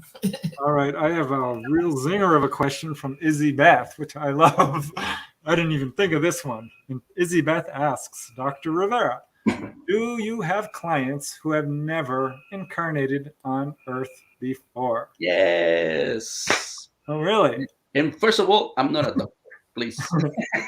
I'm just a therapist, a humble therapist, but with a whole, curiosity and endeavor to do this and healing. Yes. As a matter of fact, I had 2 clients already. And not even those clients, even other people that I know, it was revealed through sessions that their sons or these children, they had never incarnated in Earth before. This is their first incarnation.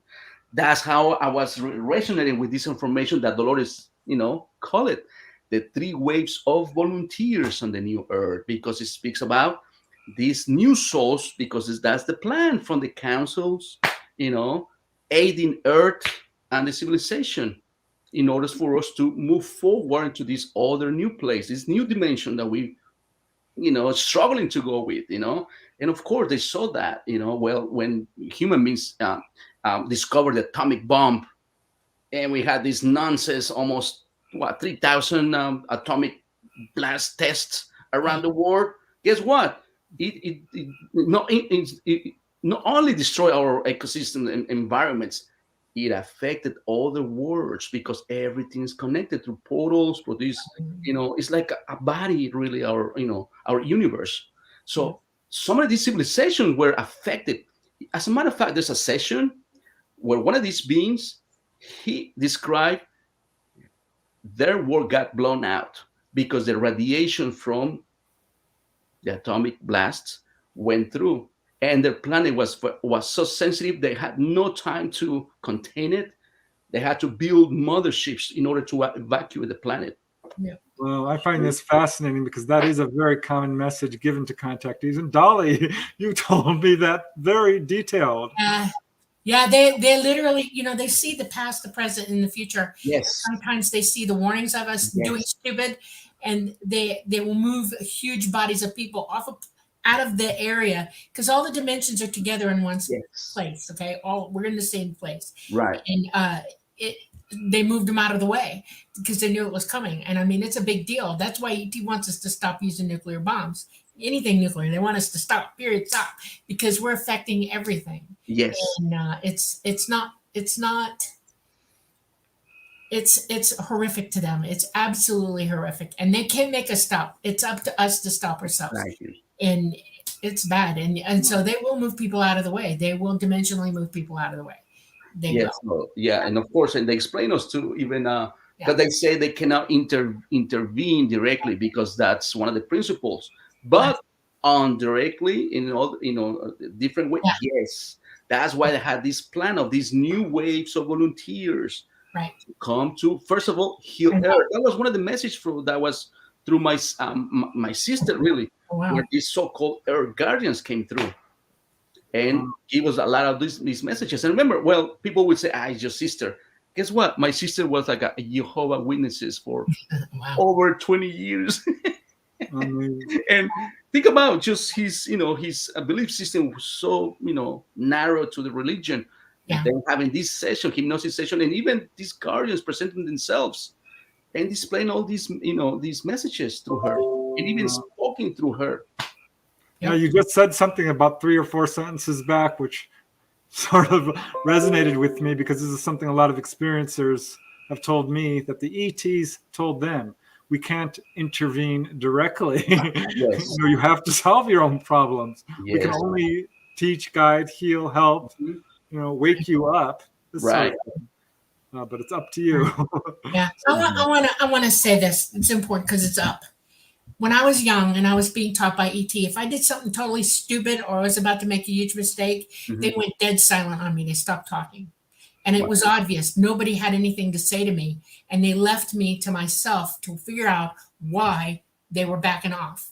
And I finally learned the rule to that. And that is, question my motives, question what I was doing, figure out why this is unacceptable behavior, or what could I do to make it better, resolve it, make amends, anything to bring a resolution for myself to this. They're not doing it for me. I had to do it for myself. This is how they feel about us. And we are their children. We're all related. Okay. And they know that we created these problems for ourselves, and it is not up to them to solve them. It's up to us. We have to do that. We do. So, and in this plan, they're trying to give us a little push on indirectly, really, new waves, because one of the message was like their energy, they had no karma. Another message, they were saying that we have a symbiotic relationship with the planet Earth. So every emotion that we carry, even through unresolved issues through past lives, all these wars, all these conflicts, affects the planet. Yeah, it affects everything on the planet. It affects every one of us. We're, I want to bring this up. We have more questions, so we want to get through them. So, all right. Go ahead. I'm just saying. Okay. All right. I want to bring this up. This is important information, and I've been sitting on it for a while, and you've just given me an open. Okay. Vibration. Vibration is the result of something that has energy that has already occurred. The energy creates the vibration. If you ring a bell, there's a vibration from it, a sound. Yes. Okay? We are causing vibrational qualities to each other. Yes. The planet is like a crystal. It absorbs that energy. Okay. The planet's not exactly alive, but it absorbs the vibrations that we send to it mentally. We can affect anything in this universe mentally. And we are a huge group of people on this planet, and we are affecting it. And it's a rebound. Just like we're in circuit with our sun, we're in circuit with this earth. And whatever we send into it, it'll bounce right back out at us. Exactly. It's us doing it to ourselves. And I wish people would learn that lesson and understand that this is how it operates. This is how energy works. And if you're going to put a bunch of negative energy, you're going to get negative back. For every action, there's an equal or opposite reaction. Principle cause effect. We all have to understand that. When you hold the crystal, you're not receiving messages from anybody else. you're taking your energy, you're putting it into the crystal, and now you can feel that energy and read it to yourself. You can feel and see your own quality, your own mind in that crystal. And then somebody else can hold it for a few minutes and actually read you from that crystal. Yes, that could happen too. That's how we communicate to one another. And that's how we send it to the earth, and the earth sends it back, you know? And we got to stop it. We have to stop affecting everything in a negative way. Yes, Absolutely. yes. And to add a little more what you said, there's even people who experience being a crystal. Yes, absolutely. All right. Even a star.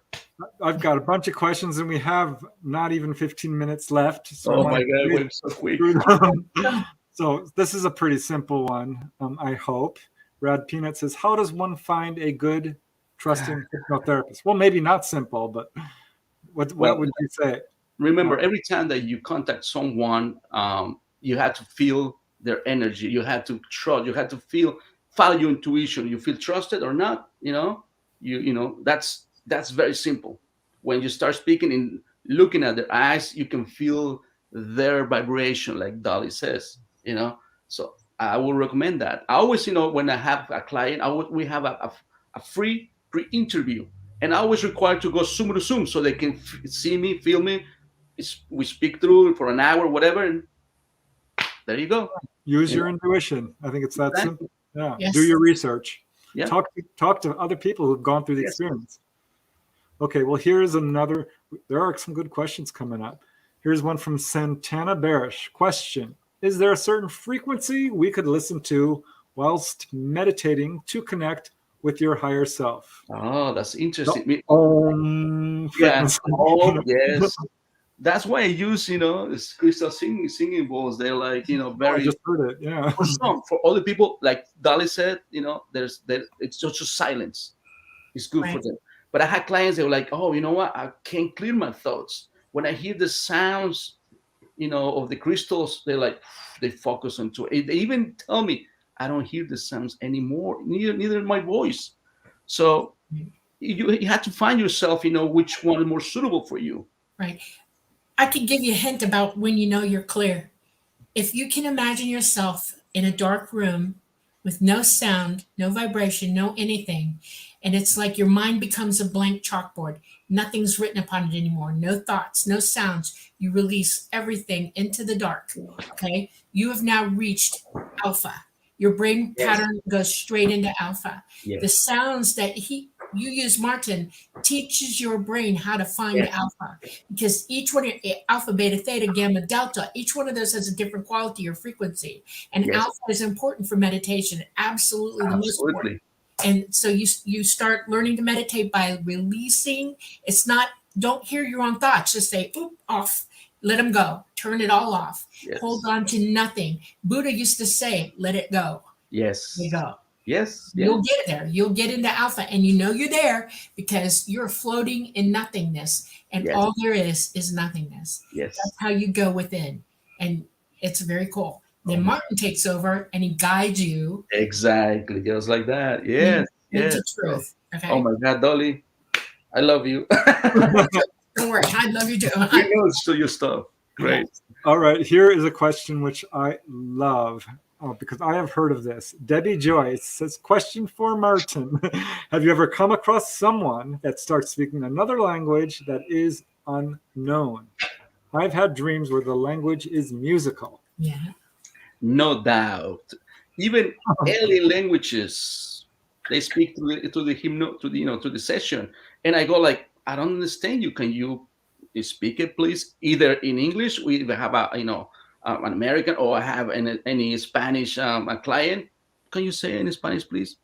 And they tell you exactly what it is. It's like an automatically translation, But yes, I had a couple times already. Yes, and they tell you exactly what it was. Amazing. All right, C has asked this question a couple of times, and I think it's really kind of funny, actually. Well, C asks question, do cryptoids have past lives? I'm going to say, well, yes, we all do, right? Exactly. Okay. I would assume. But how do you actually, hypnotize a cryptid? Bring in a Bigfoot. I don't suppose you've had any Bigfoot clients, but I suppose anything could happen. Anything can happen. Like I said before, that was the example that I said that I had this girl who was experiencing being a fish. She wasn't clear enough, and then actually she actually saw her body being a mermaid, but she only said because she didn't believe in that. That's why she said like a fish. But then when we went to the hypnosis, yes, it was a mermaid. Yes, so anything can happen, really. But I always, and I want to repeat this again. Remember, higher self is the one who explains in detail, not me. And it comes out of client's mouth, right? But it's not your ego. It's a higher self, the source. Yeah. You also just gave away the way you can tell if a hypnotist is going to be the good one or not. And that's because you're speaking absolute truth. If you can't find a hypnotist who works that way, you're not bringing information in. They are from their own consciousness. And this is truth. And that's how you find a really good hypnotherapist. That's why I like the Dolores Cannon thing, Yeah, I love that too. It's awesome. Right. We're not going to get through all these questions, guys. Okay. There's no way. We've got not just over 5 minutes left, but here's a question from C. Can you help a person fix up a messed up life? But before you answer that, I want to say that people who have gone through severe child abuse and suffer from multiple personalities often use hypnosis. And it's really interesting because the hypnotherapists end up contacting what they call an ish, an inner self-helper, who knows everything about that person's life and guides them through all the emotional damage. It's very similar to they're probably contacting the higher self. Right. But the simple answer to that would be yes, right? Yeah. Even I had clients where, I had this other program that is it's more sessions, really. I call it the emotional release therapy. And we go over your issues from this present life. And we teach you, it's like a kind of course in therapy because we teach you this conscious of unity, which you're no longer judging, this black and white, good and bad. No, we start teaching you exactly, how your mind works, how this ego works, all this programming that you absorb, all this narrow belief system that you always responding to, and we teach you that we close these cycles of conflicts that you had consciously, but then I take into hypnosis and I always ask yourself, how much did we, how much percentage we help this person? The lowest I had 80%. And I go so what is the other 20%? Because I want to learn more. He goes, no, she has to practice what we teach, what we taught her, whatever we taught her. Okay. So that way, we first, help you to your present life. First of all, you must learn how to go over and learn to see the good, really lesson that you went through life. Not only the victimization and the suffering. No. Yeah. You're going to see that part from a higher perspective. But then, that's why I love the hypnosis.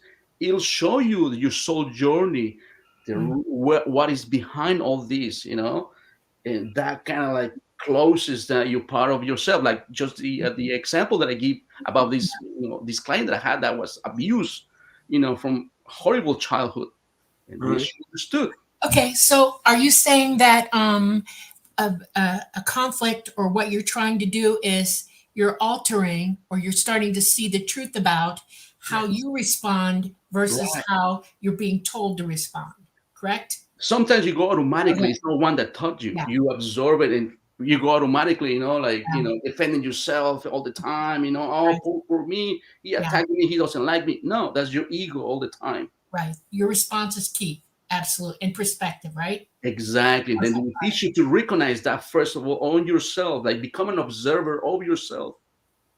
Okay. It will help you to go through the process of forgiving, understanding, and letting it go. Yeah. And see what's but even though there's even traumatic, experiences, there's always something good about it. And people say, if you were raped, or how come you say that? No, there's always a reason. That's why hypnosis will clear all that for you. Exactly. Well, this is probably going to be the last question we have time for. And it's a little bit off topic, but the moon and the stars says, why do some people suggest studying the astral plane in depth before trying to do it, while others just state to wing it. I'd say wing it. You're already doing it. That's kind of what, going into hypnosis is like. It's a journey towards the astral planes. Yes, exactly. In all dimensions and so forth and beyond. There's even more stuff that we haven't, we start discovering these new parts of the universe that we don't even have any idea of. Right. Yeah, it's amazing. Yeah. Well, the comments that are coming in, Martin, are just really complimentary. They're loving you. You're doing a great job. Thanks, guys. Yeah. Maybe we can answer one more because we do. Well, gosh, maybe we should. No, we don't really have time. So I want to give you some time, Martin, to thank you so much. Talk about your own, where people can reach you and some of the links and how people can reach out to you. We'll certainly answer questions in chat later if you want to post them again, because this will be in archives. But yeah, tell us where people can reach you and any information you want to share before we have to close this up, because we have 2 minutes now. Thank you, President. People can reach me in, you can see it www.quantumbalance.center. You can find me there. In my social network, you can find me as QHST Martin Rivera in Instagram and Facebook, and even my name, just Martin Rivera, in Facebook. I interact with those most of the time, but you guys can reach me through my website, really. Yes, and we will also have in our notes your information out there for you. Thank you so much. We would like to thank you for coming to the Light Gate, Martin. We want to do this again. There's more to explore with you, so we're going to make another appointment with you. Is that okay? Oh, that's beautiful. We ended up really short on all this information that I had. Okay, all right.